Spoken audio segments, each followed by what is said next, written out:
Islamic Republic of ইরানের supreme leader খোমেইনির মৃত্যুর পরে সাধারণ ইরানীয়রা যখন রাস্তায় বেরিয়ে নাচ গান করে উল্লাস প্রদর্শন করছে, তখন উপমহাদেশের কনভার্টেড মুসলিমরা শোকে দুঃখে পাথর হয়ে যাচ্ছে।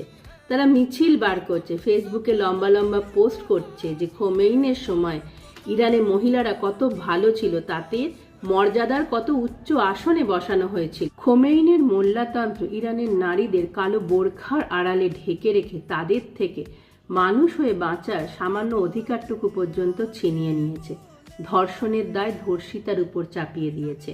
বিবাহ বিচ্ছিন্ন সন্তানের উপর অধিকার থেকে তাদের বঞ্চিত করেছে। জেলের মধ্যে পুরে তাদের বারবার ধর্ষণ করেছে, কারণ তারা বিশ্বাস করে যে যদি সে ভার্জিন থেকে যায় তাহলে সে স্বর্গে চলে যাবে। শুধু তাই নয়, ধর্ষণকে প্রতিহত করার জন্য 16 বছরের এক বাচ্চা মেয়েকে সর্বসমক্ষে ফাঁসি দিয়েছে। হিজাবের আড়াল দিয়ে এক চিলতে চুল দেখা যাচ্ছিল বলে 22 বছরের মাসা আমিনীকে তুলে নিয়ে গিয়ে অত্যাচার করে মেরে ফেলেছে। মেয়েদের চোখে গুলি মেরেছে, মেয়েদের মুখ পুড়িয়ে দিয়েছে, কারণ তারা এর প্রতিবাদ করছিল। এরকম উদাহরণ অসংখ্য, অজস্র। বলুন তো, কোনো সুস্থ মানুষ, সে যে ধর্মেরই হোক, এই মোল্লাতন্ত্রকে সাপোর্ট করতে পারে? কিন্তু আজকে আমাদের পশ্চিমবঙ্গে এই মোল্লাতন্ত্র হাত পা ছড়িয়ে বাড়ছে।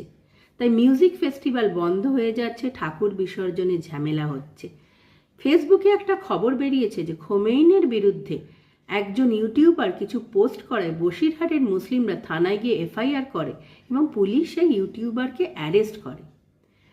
তাই পশ্চিমবঙ্গবাসী, যদি আপনারা চান যে পশ্চিমবঙ্গের বুকে মোল্লাতন্ত্র প্রতিষ্ঠিত না হোক, তাহলে পরিবর্তন করতে হবে। তাই আপনার ভোটটা এবারে সঠিক জায়গায় দিতে হবে।